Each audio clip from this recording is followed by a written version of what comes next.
The following content may contain visuals that are disturbing, graphic, or sensitive in nature. Viewer discretion is advised. This material is intended for mature audiences and may not be suitable for all viewers.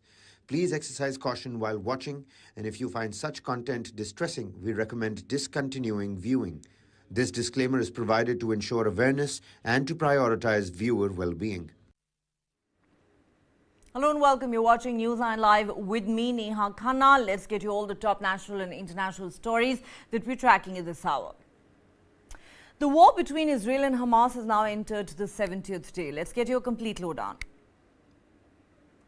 The Israeli Defense Forces have said 70 Hamas gunmen have surrendered at a northern Gaza hospital.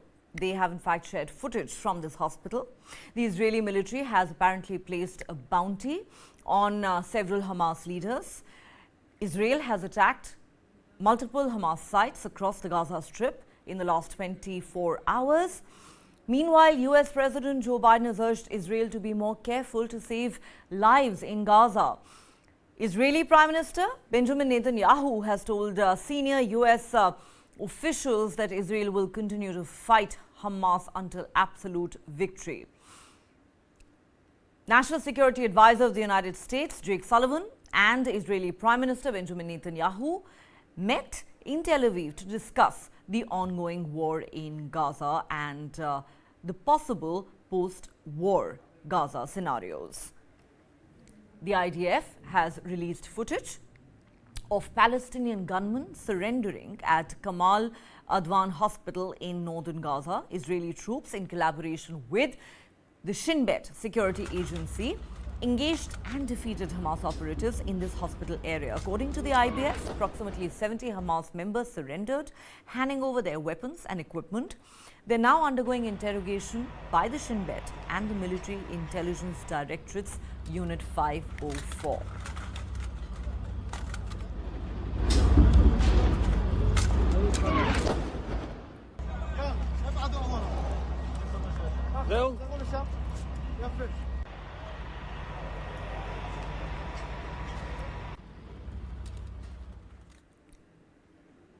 The Israeli military has reportedly placed a bounty on several Hamas leaders. They dropped flyers in the Gaza Strip offering money for any information on the whereabouts of Yahya Sinwar and other commanders of the terror group. Images of these pamphlets are circulating on the social media. The pamphlet promises financial incentives including $400,000 for any details leading to Yahya Sinwar, $300,000 for his brother Muhammad Sinwar, and a $200,000 bounty for Rafa Salameh and a $100,000 bounty for Muhammad Daif. The flyer contains a telephone number and a contact on the Telegram messaging app, with the IDF promising complete confidentiality. Drone footage has emerged that shows people at the site of damaged structures following an Israeli airstrike in southern Rafah.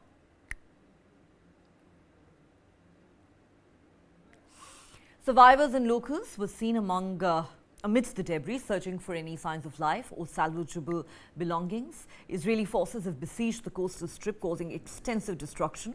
Palestinian health officials have confirmed nearly 19,000 casualties in the Gazan Strip, with the fears of thousands more still trapped beneath the rubble of destroyed buildings.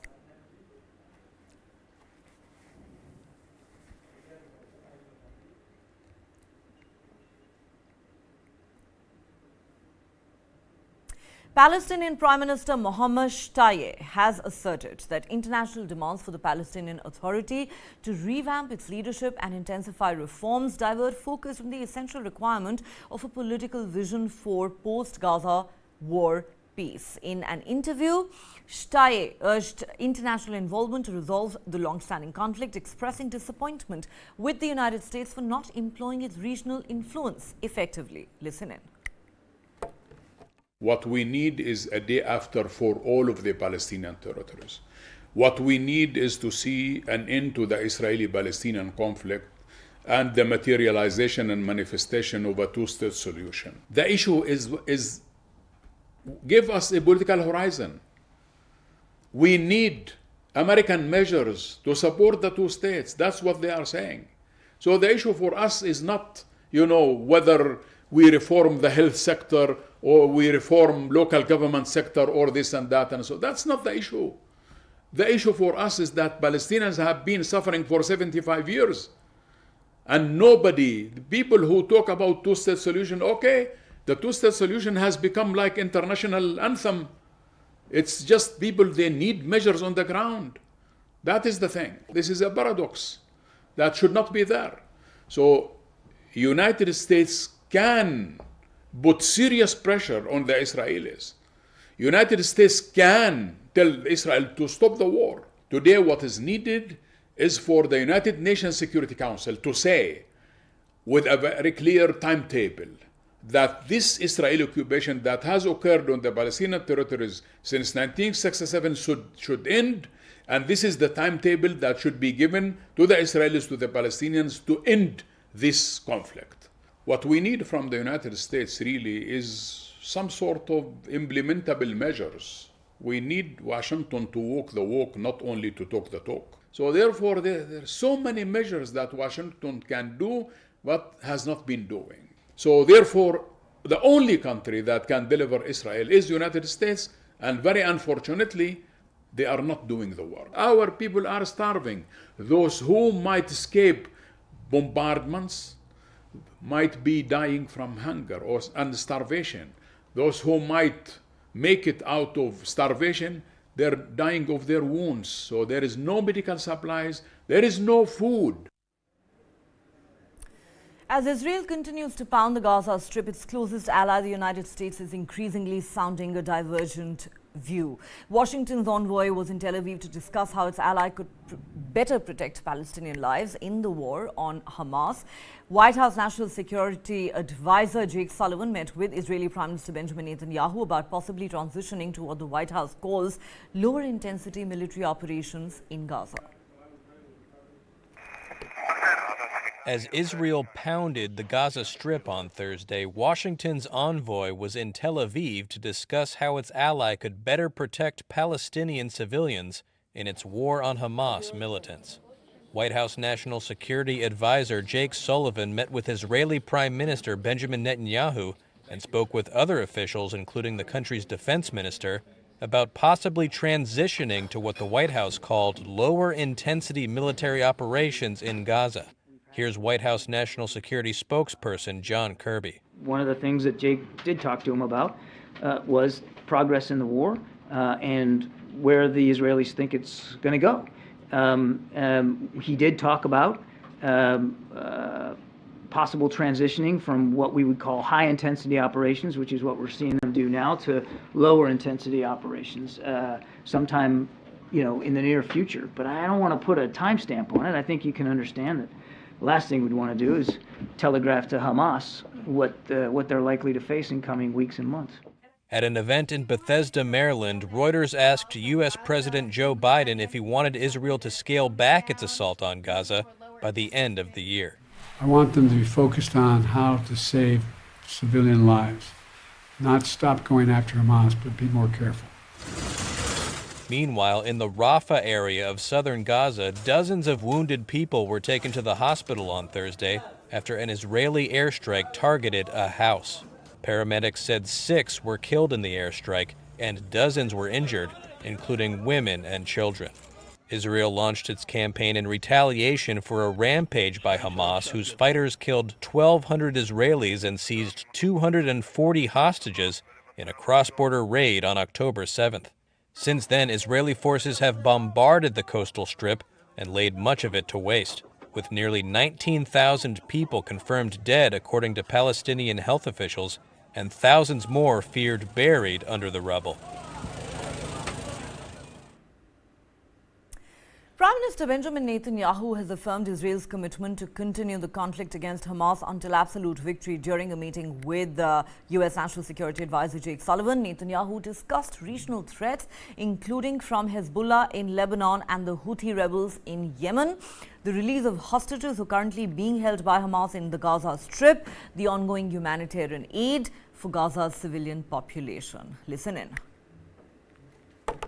I met today with U.S. National Security Advisor Jake Sullivan. I greatly appreciate the U.S. support for Israel in the supply of munitions for the Israeli army, in blocking the attempts at the UN to stop the fighting, and in the assistance in returning our hostages. I would like to clarify, the return of our hostages is the main goal. We are not relenting in our efforts even for a moment, even at this moment. I told our American friends, our heroic soldiers have not fallen in vain. Out of the deep pain of their having fallen, we are more determined than ever to continue fighting until Hamas is eliminated, until absolute victory. 85 Palestinian athletes have reportedly been killed in Israel's war on Hamas. Palestinian Football Association says it's documented the killing of 85 Palestinian athletes, including 55 football players and 30 other sports persons. The Palestinian news agency Wafa reported that Israel deliberately targeted Palestinian athletes and sports facilities. Football players included 18 children and 37 young men. The Israeli bombing also led to the destruction of 9 sports facilities, 4 in the West Bank and 5 in the Gaza Strip. Reports also say that the IDF has detained 3 athletes in the West Bank and an unknown number in Gaza.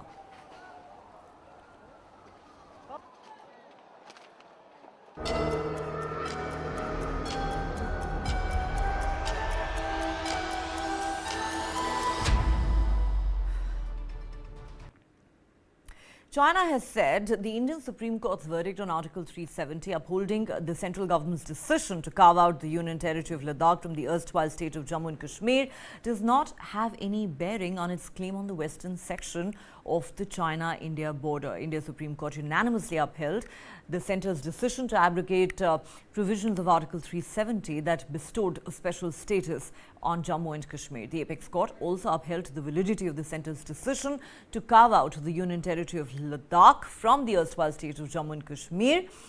The court, of course, also directed restoration of statehood at the earliest for Jammu and Kashmir and directed the government to hold elections to the Jammu and Kashmir Assembly by the 30th of September next year.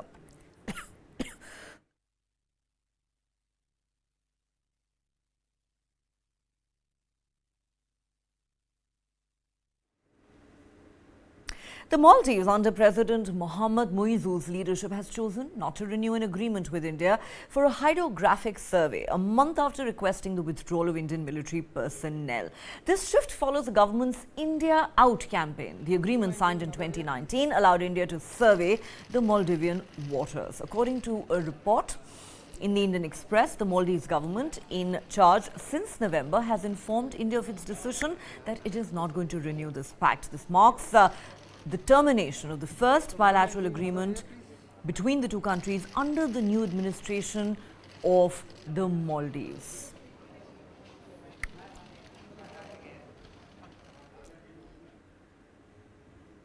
Time for us to take a quick break here, but don't go anywhere. There's lots more on the other side.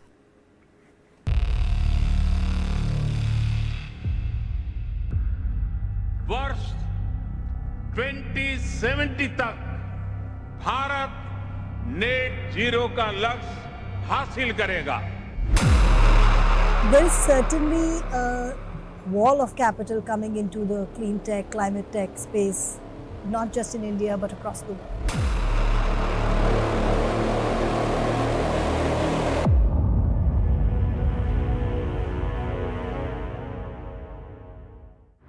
This and more, streaming on world's first news OTT, News9 Plus. Download now.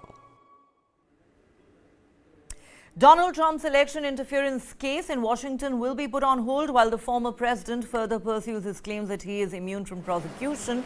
That's what a judge ruled on Wednesday. The decision from the U.S. District Judge raises the likelihood that Trump's trial on charges of plotting to overturn the 2020 election, currently scheduled for the 4th of March, could be postponed as the appeal of a legally untested argument winds through the courts.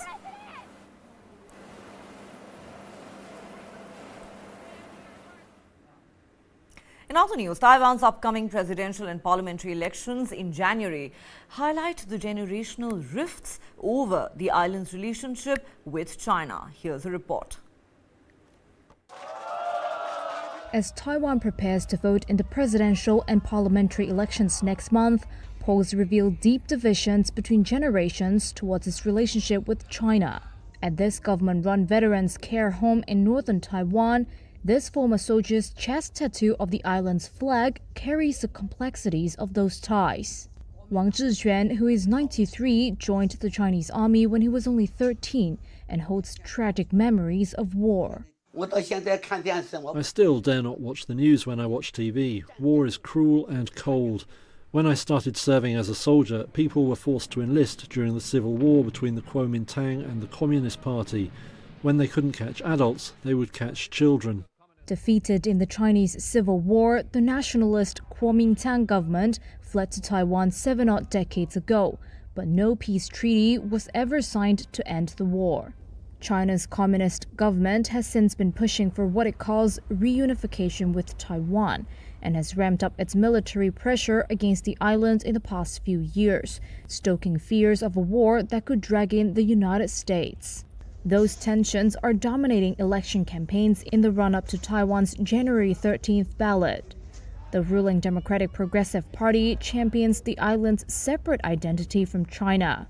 But despite moving to Taiwan and later fighting for its island of Kinmen, Wang's sense of identity remains tied to China. Taiwan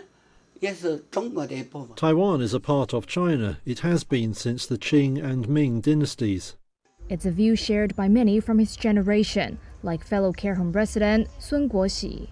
The 110-year-old veteran believes his current government is being provocative. He warns that if a conflict breaks out, the island would be no match for China. Yet their views conflict with mainstream Taiwan, who overwhelmingly view themselves as Taiwanese and not Chinese, according to polls.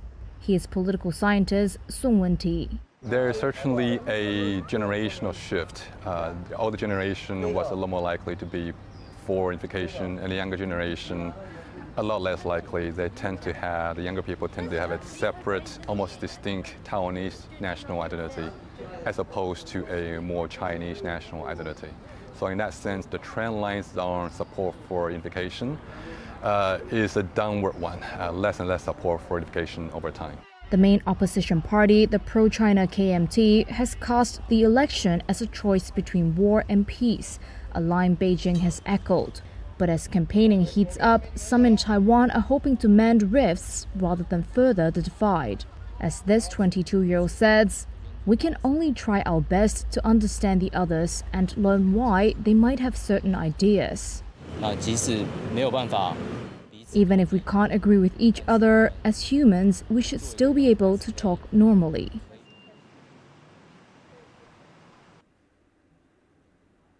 As US-made F-16 fighter jets for Ukraine arrive at training centers in the United States and Europe, Kiev's allies hope the modern aircraft can push Russian planes farther from the front lines, target radar transmitters more effectively, and hunt down more cruise missiles. Here's all you need to know. American F-16 fighter jets set for Ukraine are making their way to training centers in the United States and Europe, as Kiev's allies hope the modern warplane can push Russian jets further from the front lines and change the shape of the battlefield from the air. The F-16 will replace Ukraine's strained and thinning fleet of the Soviet-designed MiG-29s and other jets dated back to days of the Cold War. They have advanced radar, and their weapons boast greater range and may allow Ukraine to better Russian air defense systems. Western military officials and experts also say the F-16s will help Kyiv integrate with Western allies and break Ukraine's reliance on aging hardware built by its enemy. Training enough pilots and support crew to operate the new fleet will take months. 8 pilots and 65 support personnel are in the first stages of learning how to operate the F-16 in Denmark. Others are in Arizona and Romania. Although the exact number of aircraft has not been disclosed, experts expect it to be in the dozens. Kelly Greco, a senior fellow at the Stimson Center, adds that air combat training would be next, with 6 to 8 weeks of instruction. Air-to-ground training would last another 2 months. A Ukraine Air Force spokesperson said he did not expect the jets to operate in Ukraine until 2024. Russia has warned against delivering F-16s to Ukraine, with its ambassador to Denmark saying in August that doing so would be, quote, an escalation of the conflict. European leaders gathered in Brussels on Thursday for a high-stakes summit on the accession of Ukraine. Hungarian Prime Minister Viktor Orban is blocking both EU membership talks and giving 50 billion euros in financial aid to Kiev from the European Union budget, much to the exasperation of his EU partners at a crucial time for Ukraine in the ongoing war. This is a historic moment. In a major political win for Kyiv, European Union leaders agreed on Thursday to start membership talks with Ukraine. EU diplomats and officials said it was unexpected and that the green light came as Hungarian Prime Minister Viktor Orban, who had for weeks said he would block a deal, agreed to leave the room knowing the vote would go ahead. Such an unusual way to approve a decision, especially such a major one, is unheard of in Brussels. Orban confirmed that he had abstained from the vote on what he called a bad decision. Mr. Orban was very well aware of the decision that was going to be made. Belgian Prime Minister Alexander De Croo. The message that is given is a very clear message. We are on the side of the Ukrainians who are fighting for our freedom, who are fighting for respect of their country. And the message to Moscow is also a very clear one. We will not be intimidated. The European unity is there, and we are on the side of the Ukrainians, even at the most difficult moments. Ukrainian President Volodymyr Zelensky welcomed the move in a social media post, writing, "History is made by those who don't get tired of fighting for freedom." The European Council also decided on Thursday to open accession negotiations with Moldova, grant EU candidate status to Georgia, and also advance a bid by another hopeful, Bosnia and Herzegovina. For Ukraine, the talks themselves are likely to take years. The decision comes at a time when Ukraine's counteroffensive against Russia's invasion has failed to make major gains, and U.S. military aid has become more uncertain. In a significant development, Finland officially reopened its border after a temporary closure as the first buses departed from St. Petersburg late evening on the 13th of December. The shutdown last month aimed to curb a spike in refugee arrivals from Russia. Nearly 900 asylum seekers had entered Finland in November, prompting the closure. The move was allegedly linked to Moscow's displeasure with Finland's increased defense cooperation with the United States. Notably, passengers crossing the reopened border expressed relief and happiness. Listen in. Я очень рада, что открыли границу, что мы все теперь можем спокойно ездить, и есть эта возможность видеться с родственниками, с близкими, и они могут приезжать к нам и навещать нас тоже. In Sofia, Bulgaria, the dismantling of a 70-year-old Soviet monument has begun amidst much controversy. The monument to the Soviet army, erected in 1954, which has symbolized victory over fascism and decades of communist rule. While considered structurally unsafe, the removal fulfills a promise by the newly elected mayor. Many support relocation to a museum, but opposition, including pro-Moscow groups, want a referendum.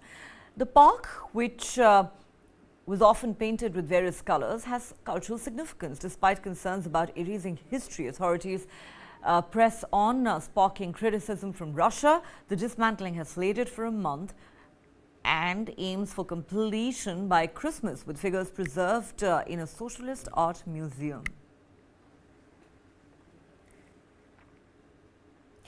Britain, Japan and Italy have signed an international treaty to establish a program aimed at developing an advanced fighter jet, the three nations' defense ministers announced on Thursday. Take a look.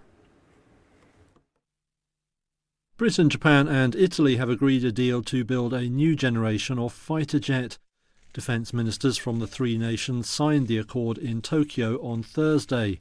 That sets in motion the Global Combat Air Programme. An early mock-up of the plane has previously been shown off by UK defence giant BAE Systems. The programme is intended to create a next-generation stealth combat aircraft capable of defeating the latest jets from Russia or China. Officials say its radar will provide 10,000 times more information than current systems. Speaking in Tokyo, British Defence Minister Grant Shapps said the need for the new jet was clear. The risks and problems from Europe to the Indo-Pacific are clear for all to see. And so it is enormously important that we join together across our nations to produce this kind of security for our skies. The new plane is meant to be in service by 2035. Development efforts will be headquartered in the UK, with the first chief executive for the project to come from Japan. Besides BAE, major firms involved include Italy's Leonardo and UK jet engine maker Rolls-Royce. Reuters has previously reported that Japanese firms including Mitsubishi Heavy Industries will also play a big role. The parliaments of each country must now ratify the agreement.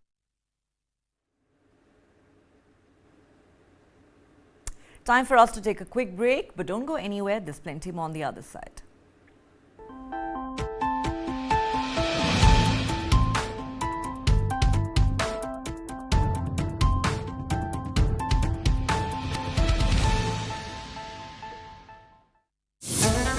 It was my 14th birthday. On birthday, daughter waits home missing father. He was carrying a cake for his daughter. 49-year-old Birmingham-based Indian diplomat vanishes. He was grabbed and bundled into a car by 4 assailants. KLA claims responsibility. Demands Kashmiri separatists. Makbul Bhatt's release. Goli maro. Or fend. And within 3 days, they shot him dead. Abducted diplomat. Found murdered in Leicestershire. I said, who ordered to kill him? To me, he said, yes, I ordered it. And he never came home.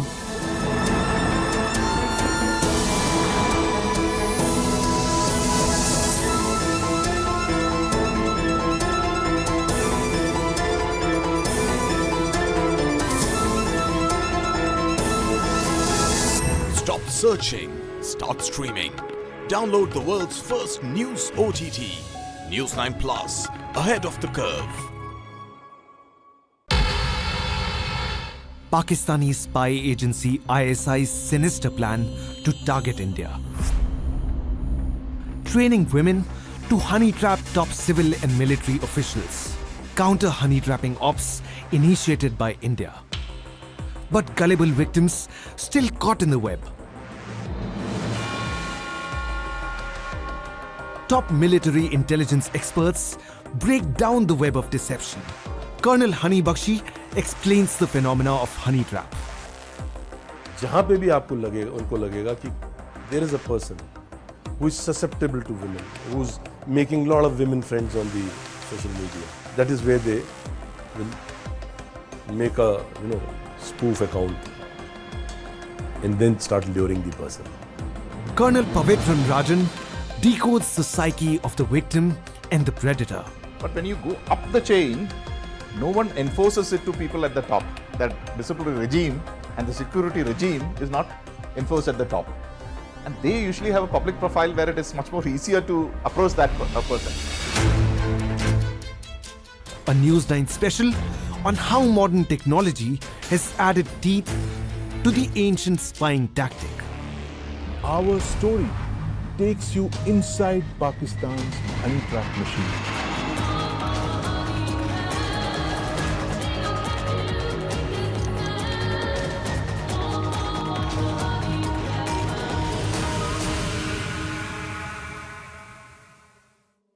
This and more, streaming on world's first news OTT, News9 Plus.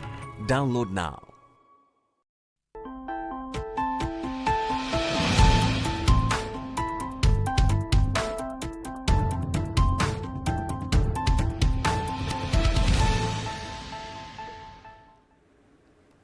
Welcome back. The United States is working to create a comprehensive maritime coalition in the Red Sea to safeguard ships and send a clear message to Yemen's Houthi rebels against further attacks. The move comes as the Houthis, aligned with Iran, have targeted vessels and launched drones and missiles towards Israel during the ongoing war. U.S. National Security Advisor Jake Sullivan mentioned talks about a maritime task force to ensure safe passage in the Red Sea. Iran has cautioned that such a force would face extraordinary problems. U.S. Special Envoy for Yemen, Tim Lenderking, aims to expand an existing naval task force into a multinational coalition to deter Houthi rebels from attacking shipping vessels and impacting international shipping. The U.S. is engaging in active assessments to de-escalate the situation. The U.S. says it has plans to limit the Houthi threat. As we said, the U.S. is working to create a comprehensive maritime coalition to contain the Houthi threat in the Red Sea. The move is to safeguard ships from further Houthi attacks. This is something that came up prominently during the talks that U.S. National Security Advisor Jake Sullivan held recently in the Middle East and in Israel.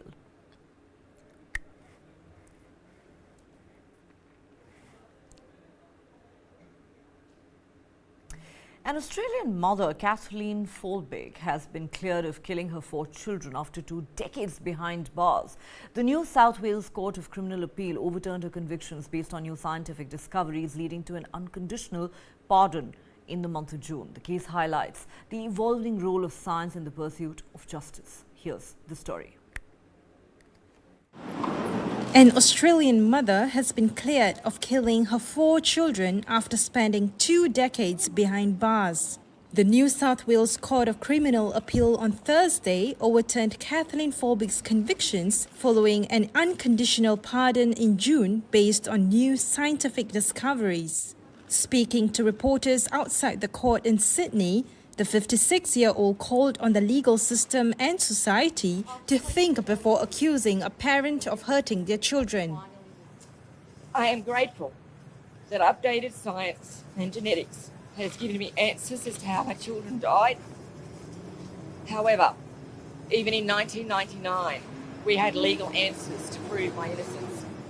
They were ignored and dismissed. The system preferred to blame me rather than accept that sometimes children can and do die suddenly, unexpectedly, and heartbreakingly.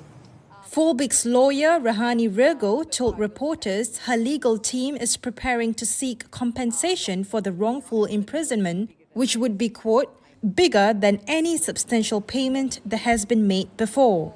Folbig was convicted in 2003 for the murder of her 3 children and manslaughter of a 4th. She had always maintained her innocence, saying her children had died of natural causes. In 2019, an initial inquiry into the case reaffirmed Folbig's guilt. But in 2022, a second inquiry found new evidence suggesting 2 of the children had a genetic mutation that may have caused their deaths.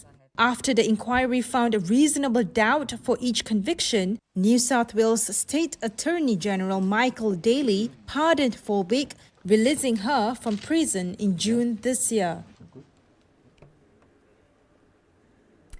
On Thursday, Pope Francis called for an international treaty to ensure artificial intelligence is developed and used ethically, arguing that the risks of technology lacking human values of compassion, mercy, morality and forgiveness are too great.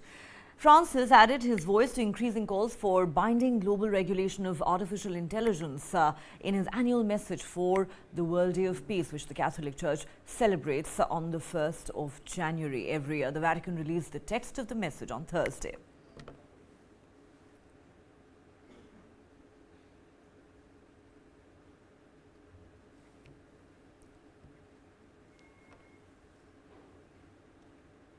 All right, let's now understand how the COP28 deal got done. In a historic move at COP28 in Dubai, over 200 countries agreed to transition away from fossil fuels. Despite initial concerns, strategic diplomacy and collaboration paved the way for a groundbreaking global agreement. Here's how it happened.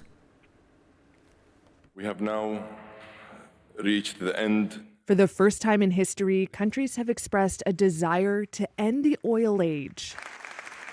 The COP28 Accord from the summit in Dubai calls for transitioning away from fossil fuels. Key players, including conference president Sultan Al Jaber, say it's historic. You delivered. This is a sea change moment. I think this is a global turning point. Fossil fuels phase out! Some remain dissatisfied with concessions allowing for the use of tech such as carbon capture to keep greenhouse gases out of the atmosphere. But striking a deal was by no means a foregone conclusion. Here's a look at how the COP28 deal got done. I promised I would roll up my sleeves Before the conference, COP28 President Al-Jaber was pilloried by environmental activists as untrustworthy. He runs the United Arab Emirates state oil company. But he didn't want to oversee a failed conference. Before it started, his office pumped up climate initiatives, like an EU and US-led declaration by nations to triple renewable energy capacity by 2030. The urgency of this moment is clear. And a US-China cooperation agreement reached in November.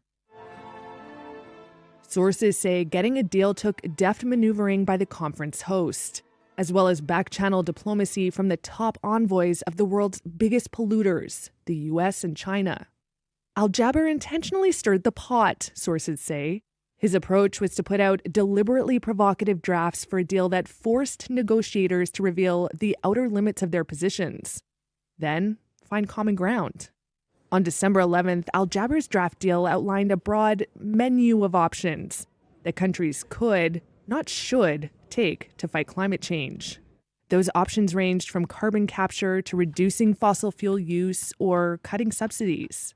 Missing was any mention of a phase-out. That sparked outrage, including from small island nations. We will not sign our gift certificates. It is our very survival that is at stake. While scores of countries came to Dubai wanting language around phasing out fossil fuels entirely, it was something oil group OPEC particularly opposed. But the outrage expressed at the summit was the desired effect, according to one source, who said the move made clear where people stood. Mr. Kerry. The presidency then took meetings into the early morning hours over the next days. We're going to work. What's going on? And did not release an updated draft until December 13th, a day after the summit's scheduled end.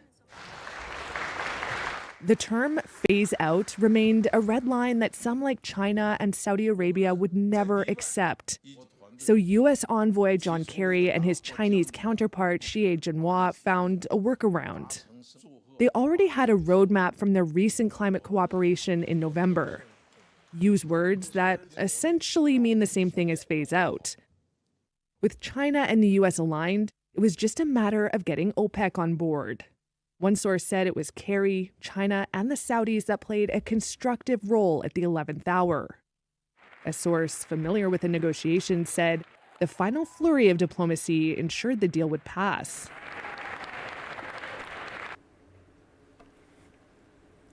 China is in the grip of a severe cold spell as it's experiencing heavy snowfall, disrupting transportation in various cities, including Beijing.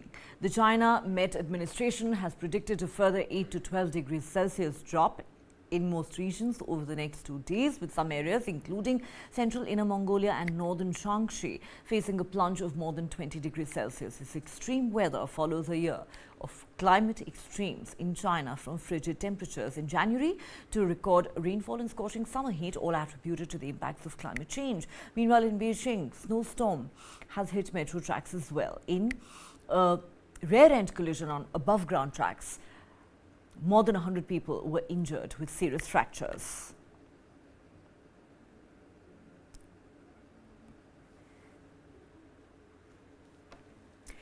All right, let's now get you the latest developments from Antarctica. American Stephanie Estridge and Michael Higgins secured a win in the Antarctic Ice Marathon, battling sub-zero temperatures near the South Pole. Estridge finished the marathon in 5 minutes and 4 seconds, conquering 3 continents in marathon running.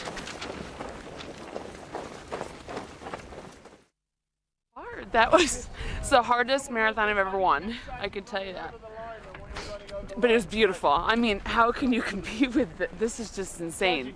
You hate your life, but you look around, you're like, okay, it's not so bad. While Higgins from Dallas, Texas, won his first international marathon in just 4 minutes and 1 second. Wasn't sure how tough it was going to be. Definitely exceeded expectations. It was an incredible setup where the back turn was kind of a lull, right? The wind would die down, the sun was up, it was easy, and then the final turn around the end, just absolutely brutal. Just 30-knot Antarctic winds blasting you in the face, but man, what an incredible experience. Notably, both the winners now join the elite club of marathon champions, etching their triumph in the challenging Antarctic winds.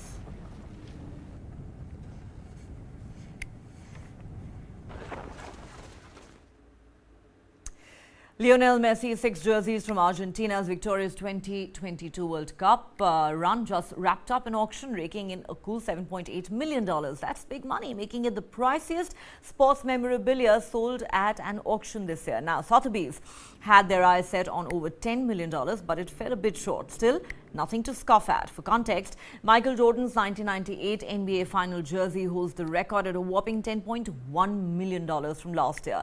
These sports mementos sure pack a punch in the prize game.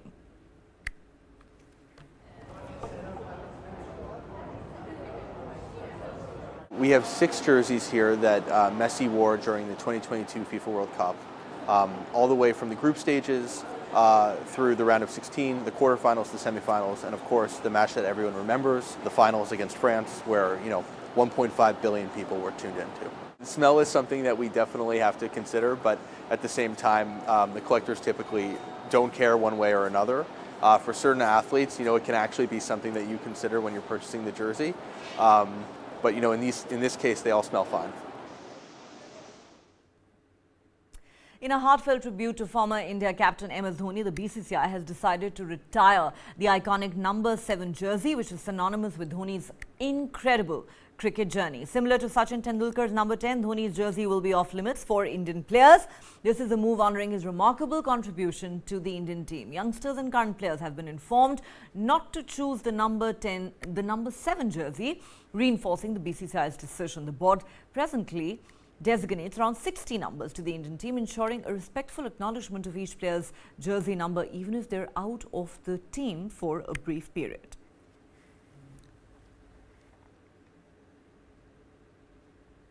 Santa Claus visited favela in Rio de Janeiro to spread cheer and joy amongst the favela's children. Kids from the poor slum jumped and cheered as Santa and his elves distributed gifts amongst them. Many schools organized Christmas celebrations for children in these areas.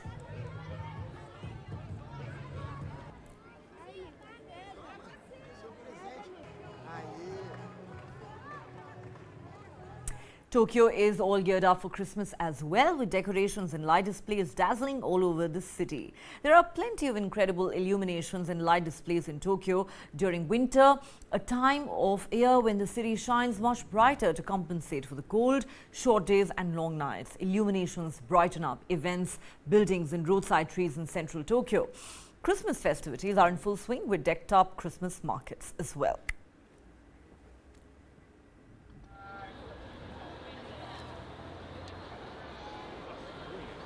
And Sydney has kicked off the holiday season in style. Christmas illuminations and decorations have lit up the entire city, leaving onlookers absolutely thrilled.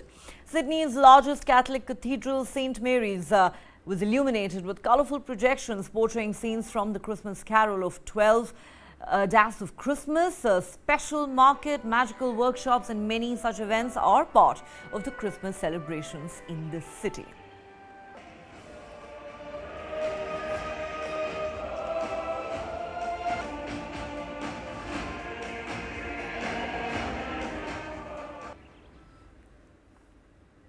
All right, let's now play for you a News9 Plus documentary on how Pakistan is training women to act as intelligence operatives and trap influential Indians into giving in confidential info. I recently received a friend request from Mahira Sharma. Now, we seem to have a lot of friends in common on social media, particularly from the military veterans community. But something about her didn't quite add up. So we decided to investigate. Now, honey traps as an espionage tool are nothing new. They've been around for centuries. But Pakistan's ISI, their spy agency, has been perfecting honey traps in the virtual space. Our story takes you inside Pakistan's honey trap machine.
Mahira Sharma, a young, good-looking woman in her 20s. Her Facebook profile said she was a clerk in a nationalized bank in Pune. Our editor's profile picture had an Air Force aircraft. He had several former military officers in his friends list. Mahira Sharma had 62 friends, all of them males and many of them serving